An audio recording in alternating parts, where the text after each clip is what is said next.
What's going on, guys? My name is Arrow, and in today's video, I want to talk about my plans for the launch of Path of Exile 2 on Friday. About 48 hours ago, all of the ascendancies were revealed by GGG due to some unfortunate leaks, so they decided to get out in front of it and just give us all of the ascendancies. I actually think this was a good idea because Jonathan confirmed that you will not be able to change your ascendancy, therefore making this a very important decision. So with this new information provided, I spent about 7 hours yesterday poring over all of the ascendancies and theory crafting what I wanted to start. I have settled on two options, the one I wanted before the ascendancy reveal and one after. So let's get into it.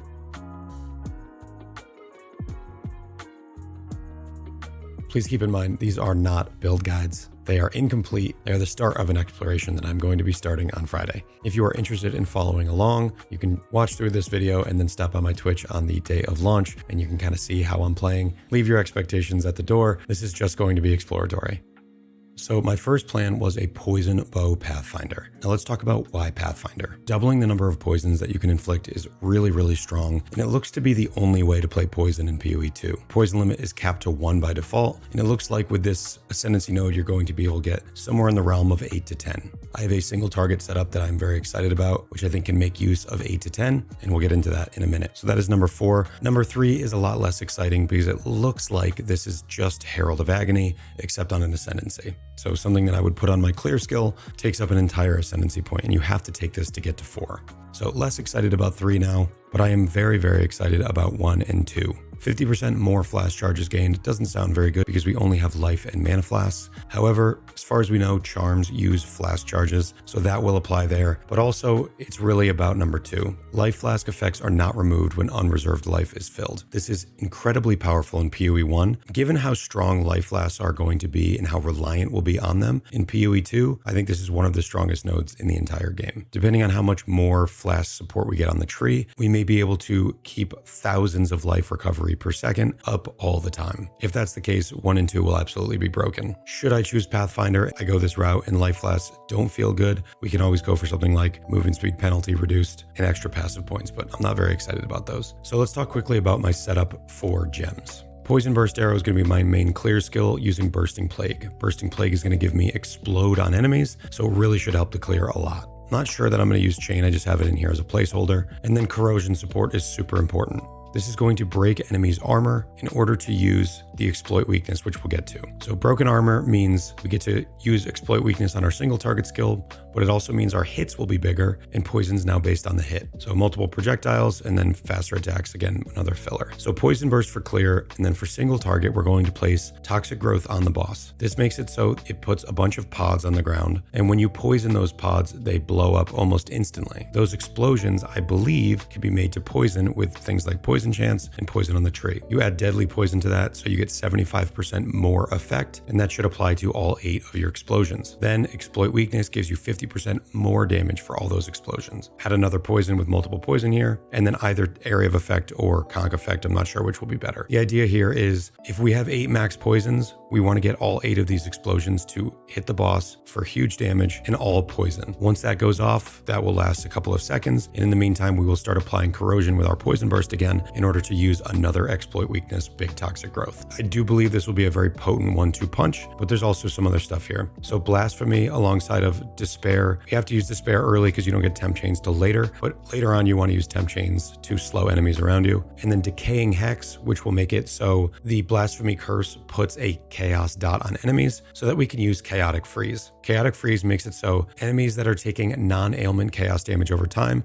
so not poison, that is Decaying Hex, can be frozen by chaos hits from other skills. That's Poison Burst, that's Toxic Growth, which means on top of all of the slows that we'll have in the build, we'll be able to freeze enemies as well. Lastly, we have a Dark Effigy Totem for Withering Touch. Not super exciting. And then having a Cast on Freeze gem to cast some chaos spells might be interesting. We'll see. We're also going to use Herbalism on whatever our ores are, probably Arctic Armor. This will give us a bunch more recovery from our flasks, which will be very strong for Pathfinder. So Blasphemy, 1-2 punch. It's really 2 buttons and sometimes a third if you want to use the totem. I think this will be a very fun build to play. The second build that I want to look at is a possible Blood Mage with cold skills. The Bloodmage is incredibly powerful, and I like almost every node on this ascendancy, so let's talk about it. The way this ascendancy works is everything goes through number 1 here, Sanguimancy, so you have to take this. It means you have to get a life cost very early in order to get life remnants, which you can pick up and will restore life up to twice your total life.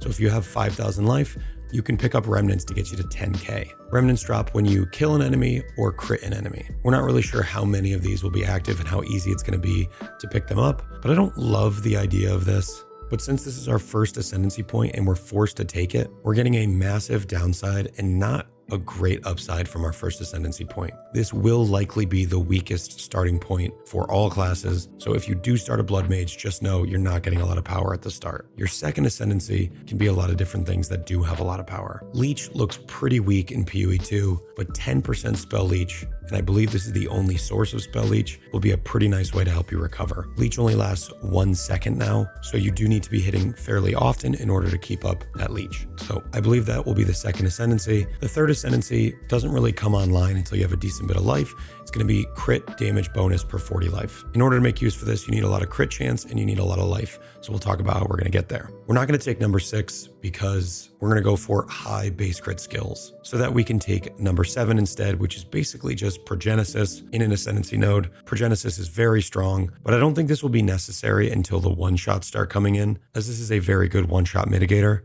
So this will probably be my last ascendancy point. So Sanguimancy, then Vitality Siphon, then Gore Spike, then probably Grasping Wounds. The nice thing about this ascendancy is if I change my mind and I want to play a skill that has low crit, we can go Sunder the Flesh. If I'm feeling squishy, we can go for Crimson Power and get a lot of extra life from our body armor. There's a lot that we can do here. So let's talk about the skills that I plan on using. In order to maximize Gore Spike to get all that critical damage bonus, we're going to need a high base crit skill. Cold spells have the second highest base crit chance next to physical. You see Eye of Winter here has a 12% crit chance. So Eye of Winter will be our clear skill, but also the thing that enables our cast on freeze Comet. The idea here is that we freeze enemies as often as possible, casting Comet every time we freeze them. Biting Frost makes it so that we consume enemy freeze to guarantee a critical hit. So we'll have all that extra bonus critical multiplier from our ascendancy, and then every time Cast on Freeze casts a Comet, it will guarantee a crit. This should make for some pretty nice damage. Next, we have Spell Echo. I'm not 100% sure this works with triggers. It doesn't seem to say anything about not working with triggers, so if it does, this will be super strong. We're gonna get, every time we freeze an enemy, it'll cast 2 Comets that both guarantee a crit. After that, we have added Cold, and Cold Pen is just damage supports. But this is the core of the damage here. So in order to make Eye of Winter freeze, we add things like Glaciation, which gives you more freeze buildup against chilled enemies. Eye of Winter is going to be hitting a lot and also inflicting critical weakness, so we're going to crit more with it, bigger hits, and more freeze buildup. We're also going to use Hypothermia to increase the effectiveness of freezing chilled enemies, and then Wild Shards adds a number of projectiles at 20% chance. This should help with our clear. Again, Eye of Winter is mostly going to be for clearing the trash, and then when it freezes an enemy,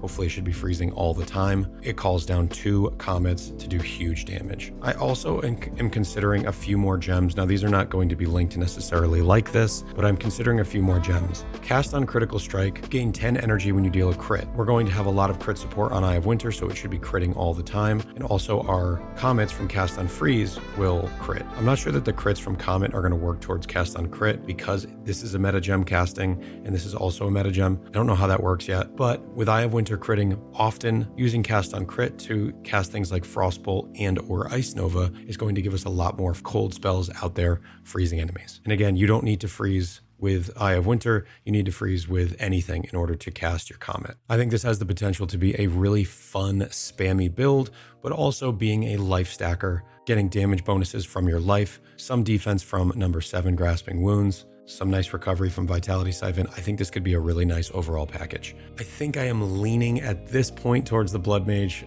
but I honestly still have not decided. But I've got another 24 hours or so in order to pick. Sound off in the comments below. Which one do you think I should play? Do you have any interesting ideas to add to either of these builds? You can also stop on my Twitch and let me know there, twitch.tv/AER0__. I will be live tomorrow, several hours before launch, and then every single day after that for quite some time. If you like this content, make sure you like, comment, subscribe, hit that little notification bell if you are interested. So thank you so much for watching. And as always, take care.